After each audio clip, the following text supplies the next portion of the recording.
the rays of the sun also now making their presence felt, celebrations on Rajpath have begun.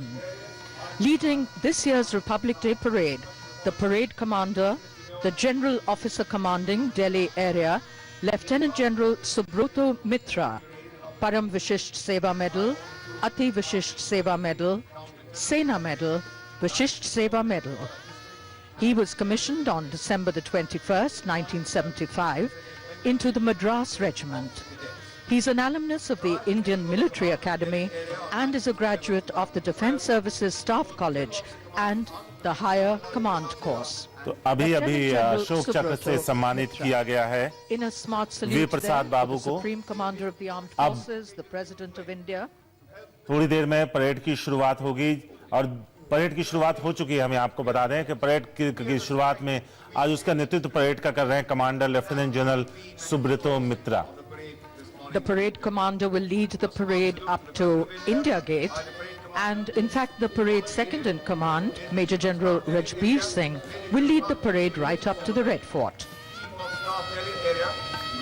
Parade commander के पीछे सलामी मंच की ओर बढ़ते हुए दिल्ली क्षेत्र के परेड उप कमांडर मेजर जनरल परेड की शुरुआत राजपथ पे हो चुकी है। राष्ट्रीय रक्षा अकादमी के आप सुब्रतो मित्रा के बारे में, राजबीर सिंह को उनकी लेफ्टिनेंट जनरल के बारे में बता रहे जी। कई पुरस्कारों से सम्मानित किया गया है। मैं ब्रिगेड कमांड कर रहा था तो सुब्रतो मित्रा साहब मेरे अंडर एक कमांडिंग ऑफिसर थे 28 मद्रास के, और अभी लेफ्टिनेंट जनरल बन के जीओसी दिल्ली आ रहे। आज उन्हें इस परेड के नेतृत्व का मौका मिला है, एक बड़ी बात है। एक मंच बन गया है। एक और चीज मैं आपको बताना चाहता हूँ, गणतंत्र आपका समय हो कि पहले राष्ट्रपति एक बग्गी में आते थे, लेकिन 20-25 साल पहले सिक्योरिटी रीजंस की वजह से उनको एक आर्मर्ड कार में लेके आते हैं। इस बग्गी की भी एक हिस्ट्री है कि 1947 में जब इंडिया पाकिस्तान पार्टीशन हुआ तो फौज की जो एसेट्स थे उनका भी पार्टीशन शुरू हुआ। तो बग्गी के लिए उसको हिंदुस्तान को भी ये बग्गी चाहिए थी, पाकिस्तान को भी बग्गी चाहिए थी, इसलिए उन्होंने कहा कैसे इसको सॉल्व करें।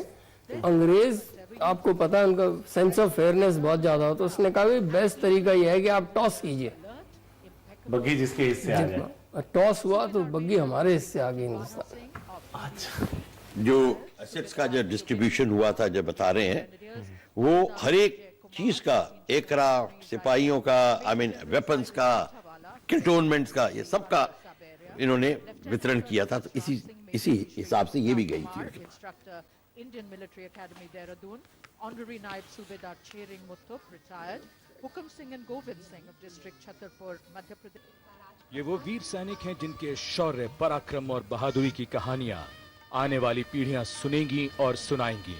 कोई पूछे कि ये वीर कैसे दिखते हैं तो हम गर्व से कह सकते हैं कि हमने इन योद्धाओं को राजपथ पर देखा है।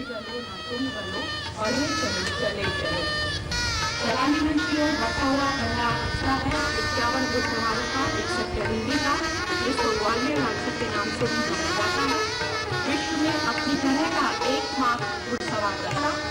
अश्वशक्ति यशोबल यानी अश्वशक्ति हमेशा सर्वोत्तम, इसका आदर्श वाक्य है। मान संभालिए कैप्टन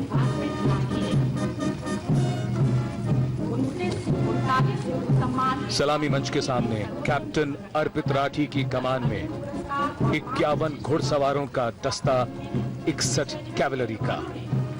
ग्वालियर लांसर की समारोहिक पोशाक में ये दस्ता अश्वशक्ति यशोबल यानी अश्वशक्ति हमेशा सर्वोत्तम, ये आदर्श वाक्य है इस कैवलरी का। और इसके जवानों ने युद्ध, खेल यानी सभी जगह अपनी योग्यता और बहादुरी का लोहा मनवाया है।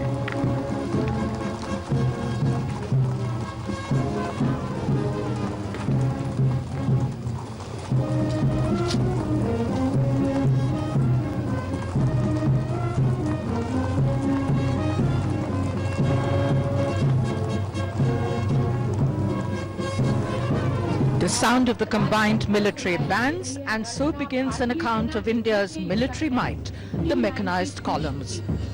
This is the tank T-90 Bhishma, the main battle tank of the Indian Army.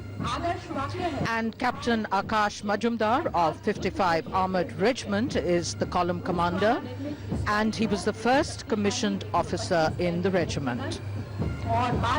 This Russian-made tank, which we can see on Rajpath this morning, is equipped with a powerful 125mm main gun and 12.7mm anti-aircraft gun. A smart salute there by Captain Akash Majumdar. And the tank has a maximum speed of 60 kilometers per hour and is capable of operating in a nuclear, biological, chemical environment. And the motto, into battle with resolve, Yudhyay Krit Nischay.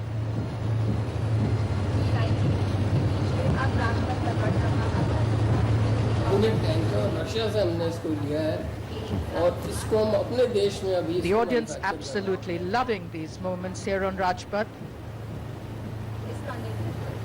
अगला दस्ता infantry combat vehicle BMP-2 सारथ का है। इनकी अगर हम T-90 tank की बात करें तो अधिकतम रफ्तार 60 किलोमीटर है। कितनी दूर तक मार कर सकता है और कितना रेजिमेंट का टैंक आदर्श जब फायर करता है तो सामने उसको टैंक नजर आना चाहिए। वो तो कई किलोमीटर तक फायर कर सकता है, लेकिन जब सामने टैंक नजर आएगा तभी उसके ऊपर वो फायर करेगा ना। तो ज्यादा से ज्यादा 2 किलोमीटर के अंदर फायर हो जाना चाहिए। अब इन्फेंट्री कॉम्बैट व्हीकल BMP हम लोगों के सामने है स्क्रीन पे। रात में 400 किलोमीटर की मारक क्षमता है। 4000 मीटर तक मार करने की क्षमता है। 1979 में सेना में शामिल हुआ था। BMP ये जी इन्फेंट्री कॉम्बैट व्हीकल्स, इनका ये बख्तरबंद गाड़ियां होती हैं जिसमें सैनिक जवान जा सकते हैं और ये इनके ऊपर भी गन लगी होती है। तो राइट टैक्टिकल बैटल एरिया के अंदर इंडक्ट करने के लिए ये इनकी कार्रवाई होती है।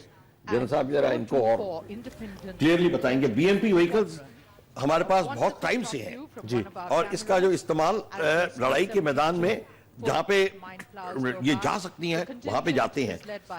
रेगिस्तान में इन ट्रैक वाली व्हीकल्स भी होती हैं, पर इनमें बड़े पहिए लगे होते हैं और इनकी मोबिलिटी बड़ी अच्छी होती है। और सफर करने के लिए अगर सेना को के जवान आगे टैंक जाते हैं, जब टैंक निकल गए दुश्मन के ऊपर से निकल जाते हैं, रुकते नहीं है। उसके बाद इन्फेंट्री कॉम्बैट व्हीकल जाती है, सिपाही नीचे उतरते हैं और इलाके पे कब्जा करते हैं। ये इनकी टैक्टिक्स है इनकी। They've been bestowed with the battle honor Basantar and theatre honor Punjab 1971. They have one Veer Chakra and one Shaurya Chakra to their credit. And the motto of the regiment, Sarvatra. और हमारे T815 बुलाज राजा वंश पर आधारित BMS bridging system है। इसकी कमान passenger junior regiment के major देव रसूल संभाल रहे हैं। पानी के तेज बहाव में भी आसानी से तैयार कर ये वाहन ऑपरेशन और युद्ध के दौरान महत्वपूर्ण भूमिका अदा करता है। यहाँ बैठे लोगों में जोश है, गर्व है, अचरज है और विभिन्न क्षेत्रों में हासिल कामयाबी और उपलब्धियों को देखकर प्रसन्नता है। ये जोश, ये गौरव, ये प्रसन्नता है 65वें गणतंत्र दिवस की।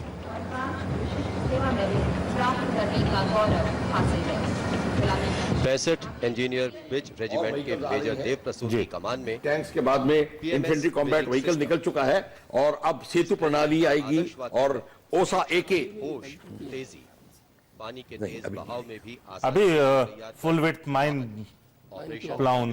हाँ जी, अब हमारी स्क्रीन पे बताएं। ये माइन प्लाउ जो है क्या है कि ये हल की तरह ये चलाते हैं, तो हल की तरह ये ऐसे करके जो माइंस बिछाई हुई हैं दुश्मन ने उनको खींच लेता है बाहर, उनको ब्लास्ट नहीं होने देता।